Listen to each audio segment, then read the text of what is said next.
So I often see questions about how you can get started with the vinyl DVS setups with Virtual DJ. And of course, getting started also sometimes means in a pretty cheap manner. So it's a cheap way to get up and running with a DVS system, a complete DVS system that works with Virtual DJ. And well, I wanted that too, so this was what I came up with a while back. So now I played with it a little bit and I thought I'd do a video on it. So what is this?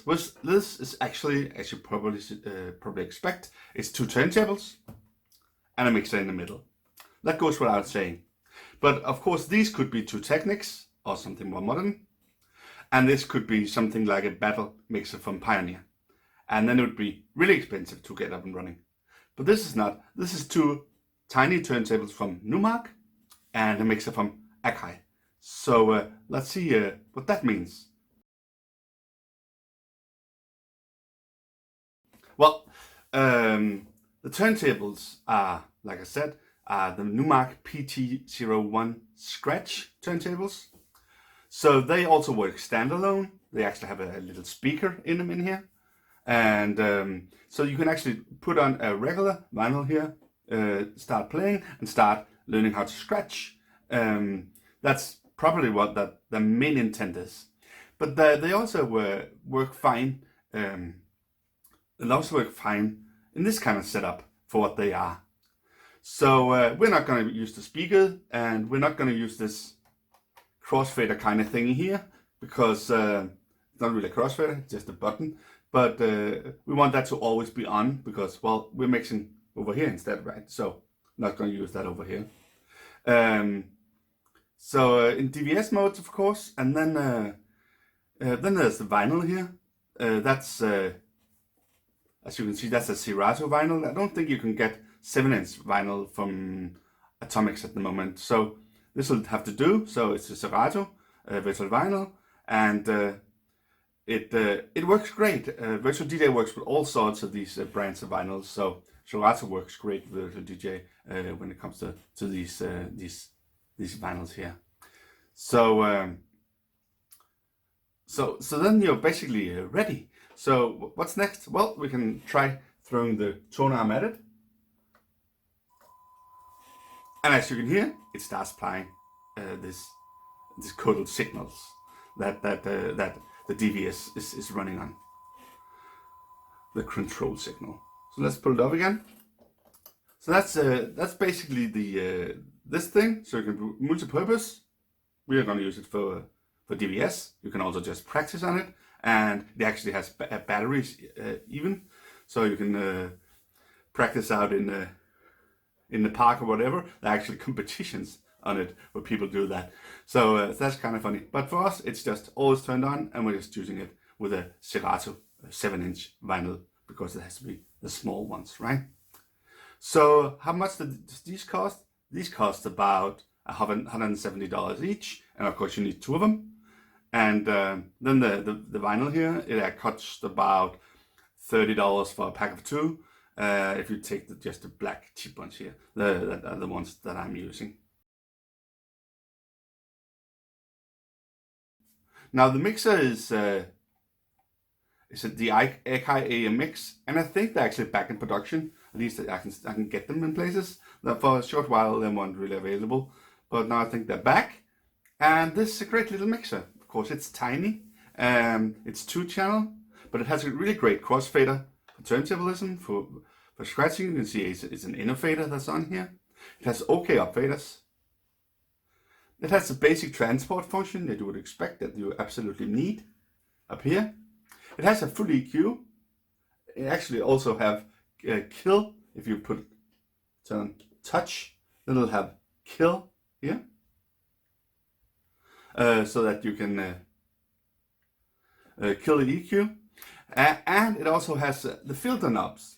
And what means in this day and age with Virtual DJ 2021, that makes it also have color effects, and that it also can use stems in the sense that that'll be pre-mapped, so you can actually use the vocal stems here. So you can turn off or on the vocal, so this will be isolated vocal, so you can only hear the singer and this will be basically a cappella. The vocals has been removed when it's switched to do vocal instead of just regular filter that it is right now.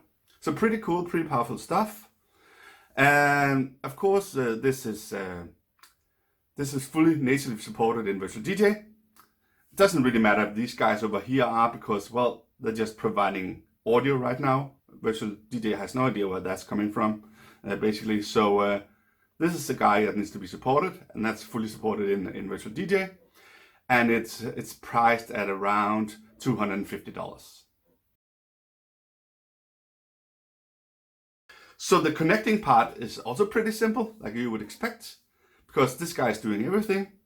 It's a multi-input output sound card in it. So that means you of course have a master out, that's this guy up here.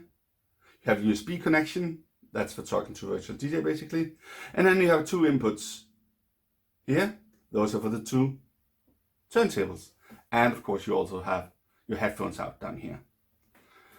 So you have all the stuff you need to connect everything. So you don't need a secondary sound card, you don't need all that kind of stuff. You just need little box to connect everything correctly.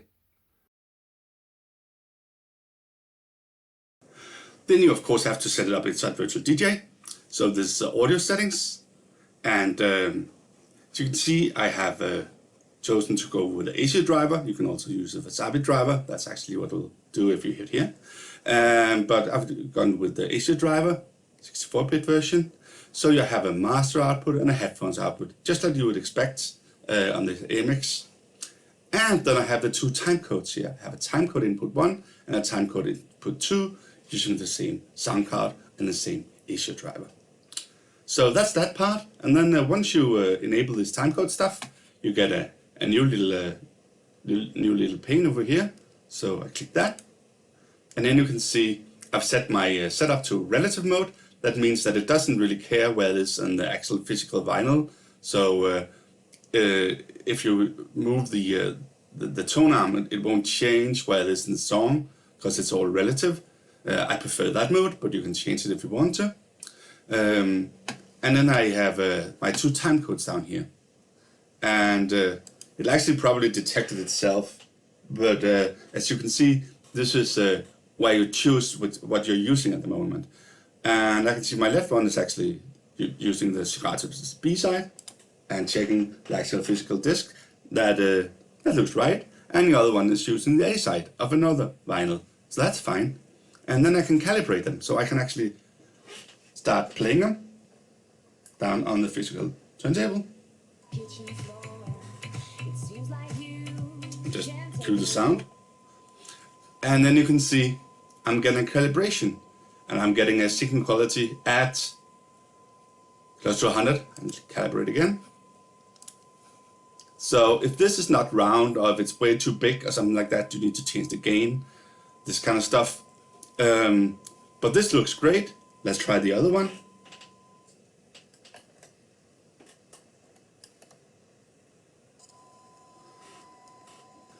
And again, pretty much round. You get about 100%. Looks good. Speed about here. Looks fine. This looks nice. Let's calibrate just to make sure. There you go.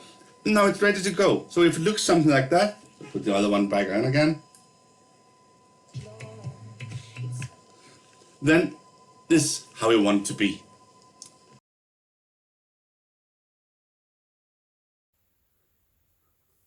So now it's basically ready to go. So I can just throw in a tune here by starting the turntable, putting the tone on the vinyl, anywhere. Turn up the volume, and the song is playing. And then I can of course use some of the other features, like maybe the filter knob,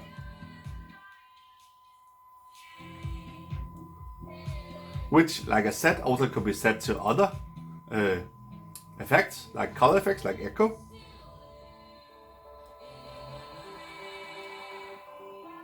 And like I also mentioned, it can also be changed to vocals. So, isolated vocals and without vocals. And back. And you can do full killer on the EQs if you want to, when you enable it, like I also mentioned. So all that is working. And apart from that, you can also do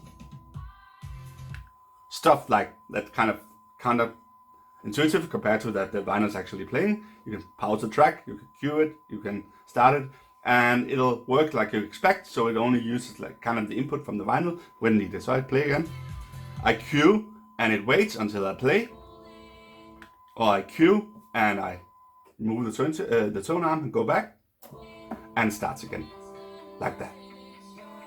So it works pretty much like what you would expect. So then we should of course try to do a quick mix on it. So I've already loaded a track onto both decks at about the same BPM. So I'm just gonna throw the tone arm onto AKAI here, and it should start playing, and you should be able to hear it because it's turned up. And then a bit later, I put the tone arm on deck B, hold the platter, so I'm ready to let it go at the right time, hopefully, adjust it a bit, and try to turn that up and see if we get a beat mix. So I guess here we go.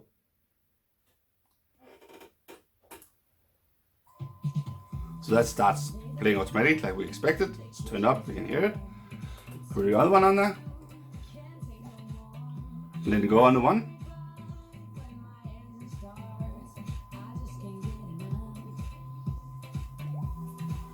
Like that, just a little bit. Turn it up.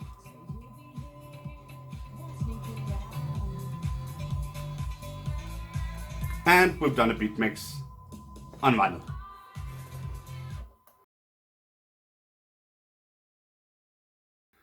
So of course, like I started out saying, this is a cheap setup, so you're not getting everything. It's not comparable to some more expensive setups, which are way more expensive. But what are you not getting? Well, most of the stuff you're not getting is actually on the turntable probably, because first of all, this is a 7-inch vinyl. That means when you also have a tone on here and you want to touch the vinyl to adjust, maybe even scratch, but just to adjust it and stuff like that, that's not a lot of space. You're gonna bump into the tone arm quite often.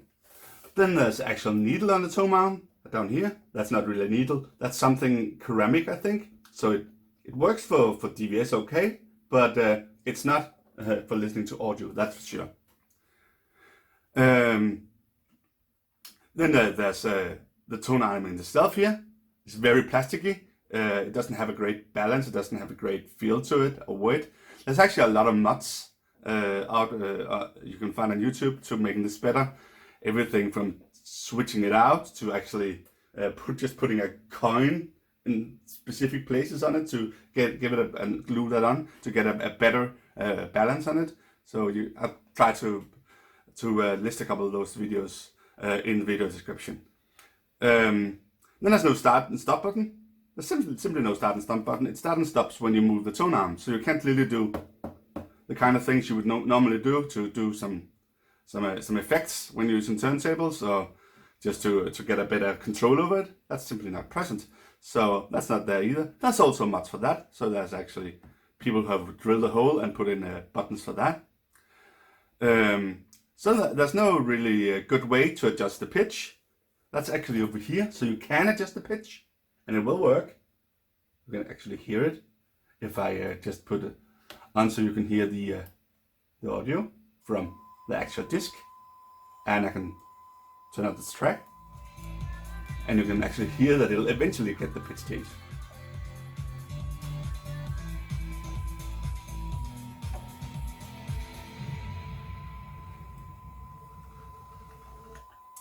That's not really as good as having a long fader here.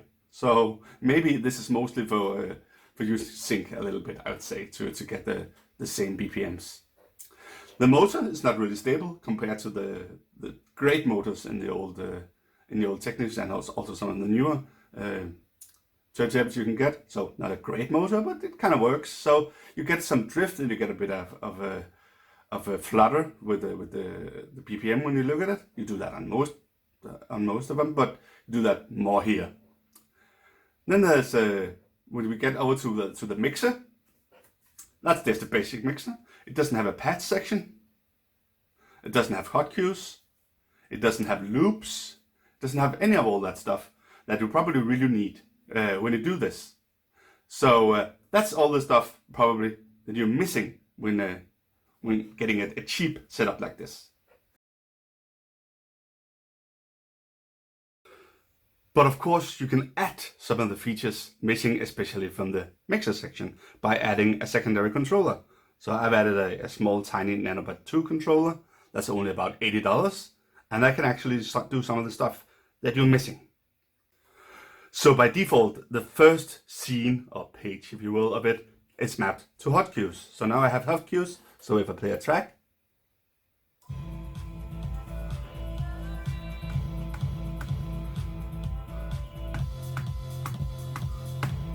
of course, that can also be used for scratching. So if I started by hot cueing and keep using the hot cue, I can do something like this.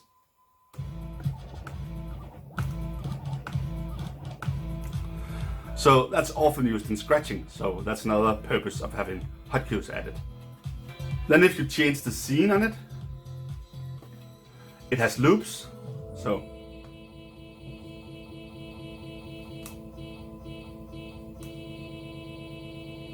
like that, like you would expect. And on the third scene, you actually have effects. So some of the regular effects are here, like flanger, and all of these actually can get controlled by this XY thing over here. So now flanger is on, and I can adjust what it does.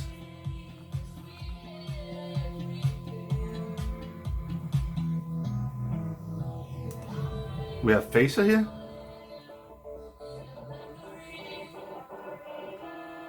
Beat grid, or you can adjust which speed grid you want to do.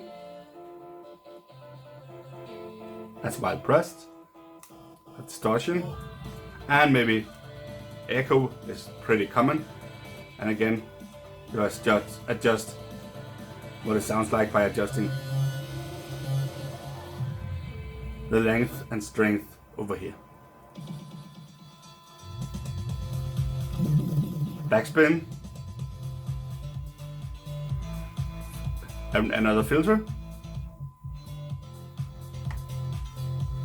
And the last one is just for turning everything off.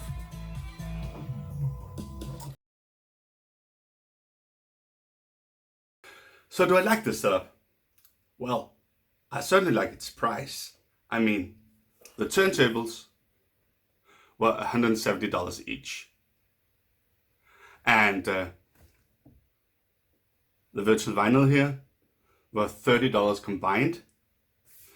This mixer is the most expensive part. It's a $250, about that. And this is $80. So that means you get a combined price of $700 for the entire setup if you already have a laptop and virtual DJ. And in comparison, the new DJMS11 is $2,000 all by itself.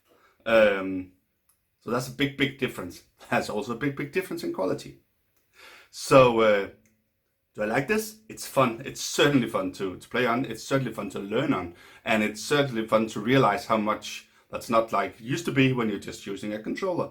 Because everything is organic, everything is spinning, everything is trying to get away from you basically all the time. But would I use this to DJ in public? No. For me, it's just for home use, just for playing, having fun, and learning what the DVS is all about.